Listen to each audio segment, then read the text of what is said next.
এনে আমাদের বাড়ি আসলে একটু ম্যাগি খা। আরে না না, এসবের কোনো দরকার ছিল না, আমি খেয়ে এসে আমার পেট পুরো ভরা। খা রে খা। নে। এত করে যখন বলছো তাহলে খাই। খা।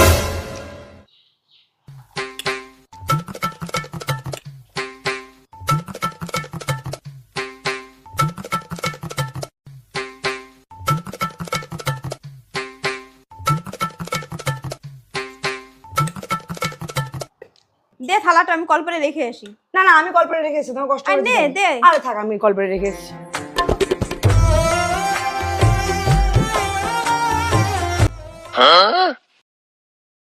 কি হরে